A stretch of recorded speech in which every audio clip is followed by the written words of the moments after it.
It's Memorial Weekend, but the action doesn't stop on the Road of Champions.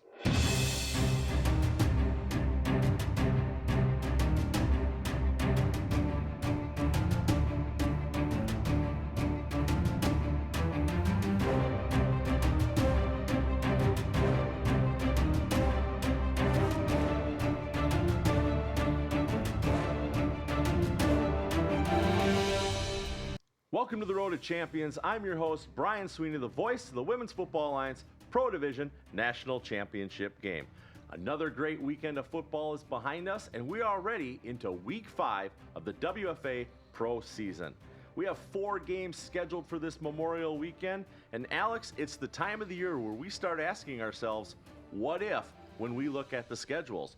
Have any of these games surprised you or teams surprised you so far this season? Well, the big thing, we talked about who's going to fill in that void in the National Conference with Boston being gone, and I think that you can make a strong argument now with what we've seen in the first half of the season for both Pittsburgh and D.C., both in their own way. Both aren't perfect by any means, but you can certainly make an argument for both.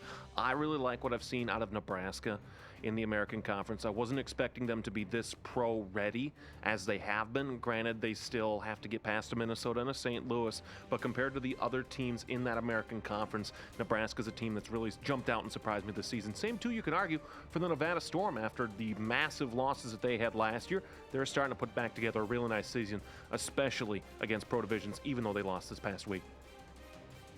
When we come back, we will look at the Week 4 scores and highlights. What is no surprise is the great games we had in Week 4. Let's look now at the scores and highlights. The Mile High Blaze looked to get into the win column when they hosted the New Mexico Bonitas. This game was the only non-pro game matchup of the season for the Blaze, and a crucial game for them to win.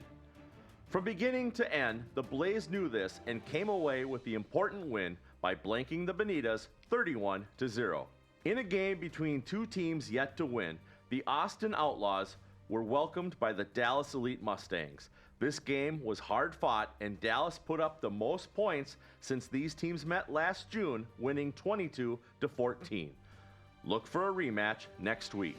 In their first game at home as a national champion, the Nebraska Pride battled the Houston Energy.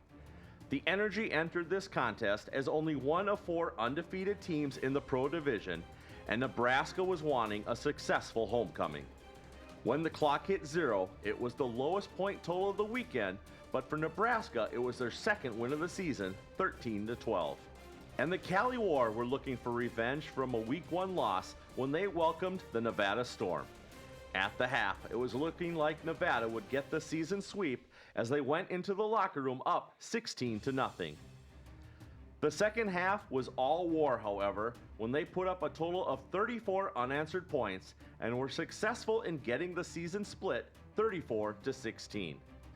Alex, these games and scores are already setting the stage for the playoffs next month.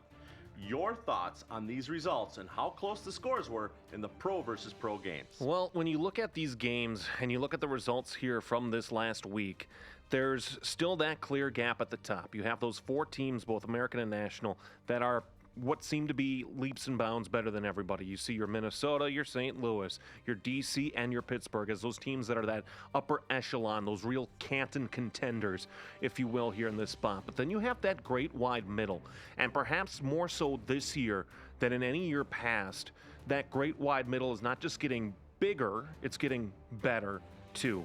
Yes, teams like Nebraska are still losing badly to Minnesota. Yes, teams like Tampa are still not being as fully competitive as they'd like to be against a Pittsburgh and against a DC, but they're getting closer. The number one thing when you look at the success of this league and you look at the growth of this league is it needs to be competitive. It does not benefit anybody if there's one team that goes week in and week out blowing the doors off of everybody by 30, 40, 50, 60, 70 points. That's not good for the growth of this game.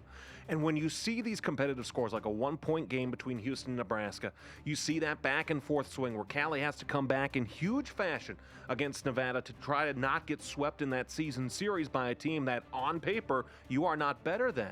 It's really good football when you have these teams that are as close and as competitive as they have been this season.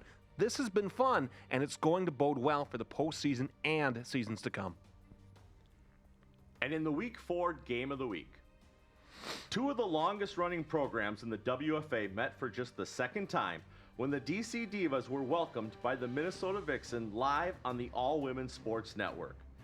The first half of this game was similar to last season, as at the half, Minnesota was up by one possession. In the third quarter, DC started to chip away at both the clock and the score, but never managed to get an edge. A drive-ending interception by Hannah Eckhart of Minnesota and a 4-touchdown day for Shy Rhodes were ultimately too much for the Divas as Minnesota came out on top 40-16.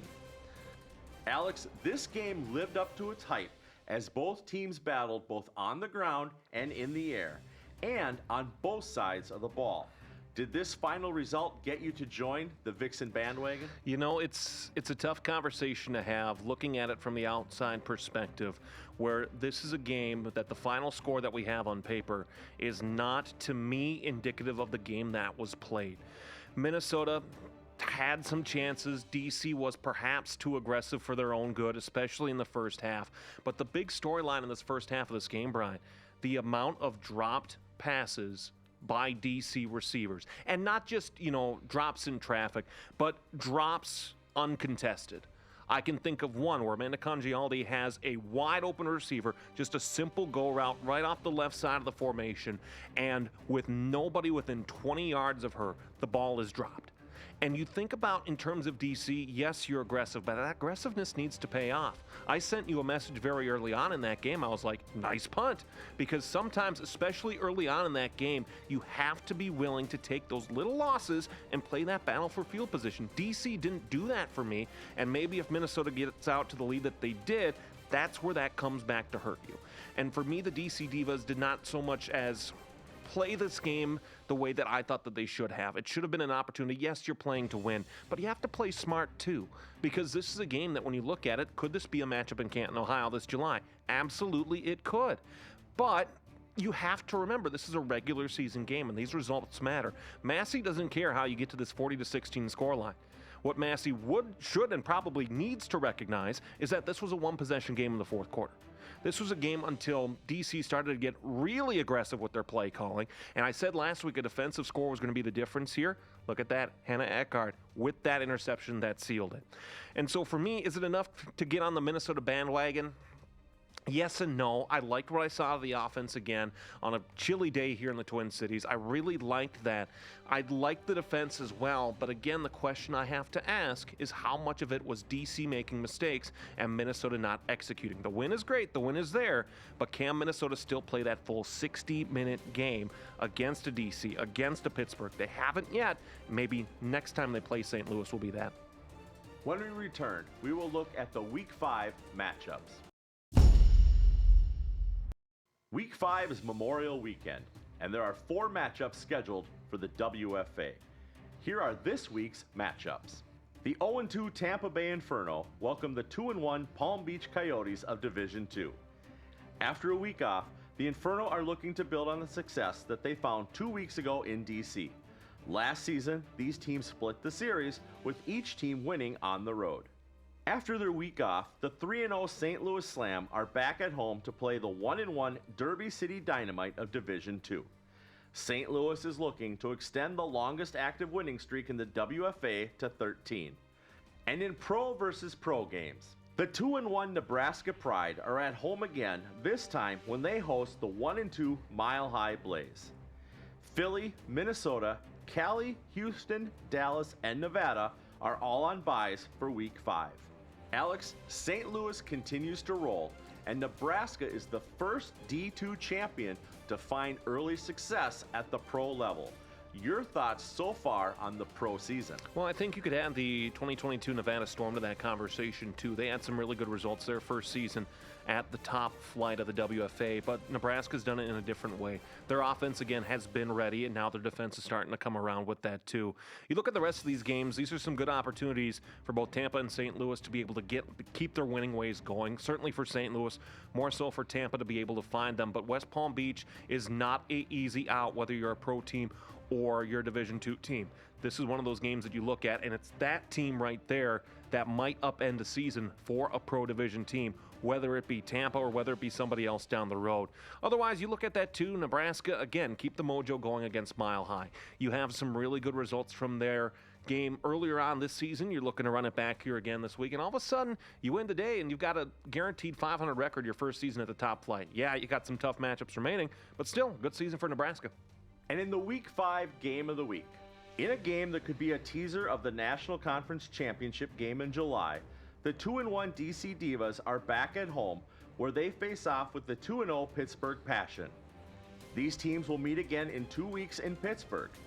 Last season, in their only meeting, it was the Passion on top. This game will air live on the All Women's Sports Network at 6 p.m. Eastern Time. After only meeting one time in 2024, this could be the first of 3 possible matchups for these powerhouse teams this season. Your thoughts on this highly anticipated game? Well, and highly anticipated for good reason. I think it will be the first of 3 matchups between this team here in 2025, just because when you look at the National Conference, we've talked all season long about how Boston's created that power void here in the National Conference. Both of these teams believe, Brian, that they have the ability to step into that role. And when both of them have good results against Tampa already this season, you have to look at this and say that this is an opportunity just to be able to not just sway Massey in your favor one way or another, but also be able to put yourself in that argument for we can host and we can do some damage and maybe add a national title to our championship belt. The big thing again here with this matchup, we know Pittsburgh's defense is great. When I look at it again for DC, again, giving up 40 points to Minnesota last week, but not giving up 40 points over the duration of the game, more that end of that game, that fourth quarter time. How does the DC defense respond here against a Pittsburgh offense that, granted, to their credit, has had some time off, has had some questions about them, but they too are starting to get on that roll that they really slipped off of in the postseason a year ago.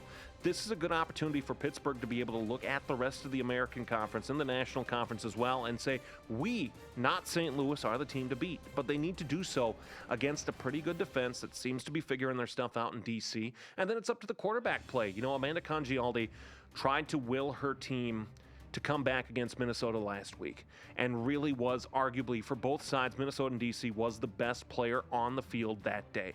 She just couldn't get it done with what was around her.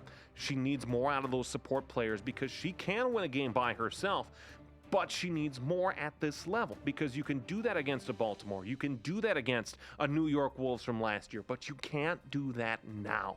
And when you look at this matchup, you have to treat it as exactly that. You could be aggressive against Minnesota. Yes, it backfired against you, but against a team you're probably seeing 2 more times. You have to be conservative. You have to keep some stuff hidden and be able to take those big chances when, not if, when you see each other again in the 2025 postseason. I, for one, cannot wait to watch this game unfold. We'll be right back. Lois Cook continues her series of interviews with the stars of the WFA Pro Division, this week sitting down with Jana Meister of the Pittsburgh Passion in her segment, A Timeout with Lo.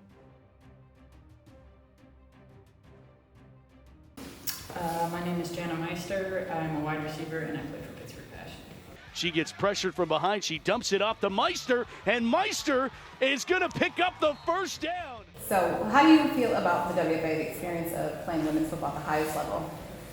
I think it's an honor. I mean, it's something that the people before us have been doing for years, over 20 years, paving the way for us to be able to have the opportunity to do what we do and to be a part of that, to continue playing sports at the highest level is something that won't last forever, but it's something I'm going to hold on to while I can. Aldi gonna go look for Meister one more time, and Janice comes up with the clutch catch at the 5. That's a big time catch right. So you have a very interesting and inspiring journey getting into this sport. Can you talk to me about the challenges that you faced as you were introduced to this game? Sure. I went to Pittsburgh to get my master's. When I got to Pittsburgh, I was like 3/4 of the way through grad school, and we had 8 months of clinicals, And obviously it's full-time unpaid. During the 8 months of clinicals, essentially ran out of money. I got kicked out of my apartment and I ended up homeless. And I was, like, during that time period specifically in my life, your entire mindset shifts. It's like, and I was just out one night, I ended up like going to try to get some food and ran into some girls, and they were like, "You're an athlete, you know, what do you play?" I told them about playing college basketball, and they were like, "Have you heard of the Passion?" Got me in contact with T. I reached out to her, essentially finding a home, but I didn't really like tell a lot of people what was going on with me at the moment. It's just kind of one of those things where at that time period in my life I had a hard time asking people for help, and then T found out. Then obviously once T gets involved, then Franco gets involved. So it was just, I actually lived with T for a while. I lived with T for almost a year, and it was just one of those things where it's like people who know T and know who she is as a human being, there's just peace in that, of who she is. She got me involved essentially with Franco. That was when the Pittsburgh had hosted the championship that weekend. I think the night maybe before the championship, Franco took all the coaches out from all the teams that flew in from the WFA. And I had met him at that point, but had never really fully interacted with him. And he was taking all the coaches out for dinner. And they kind of like hooked me up to essentially have me help out through that weekend, like make sure the teams had their water, that kind of a thing, work on the field or whatever, get to the restaurant. I'm going to ask him, and he was like, no, and like made people move, like put a chair next to him and was like, sit down, and was like, order whatever you want.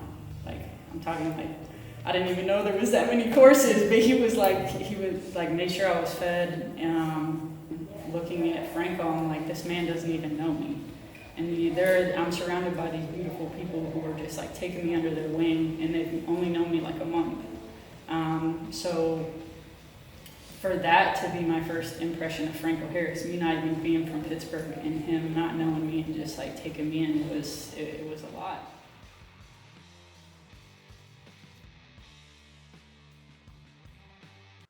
I want to thank Coach Will for the email and thoughts on the scheduling of the games. Please continue to share your thoughts and story ideas for both the league and the show to roadofchampions@gmail.com. For Lois Cook and Alex Wested, I'm Brian Sweeney, and we'll see you next time on the Road of Champions.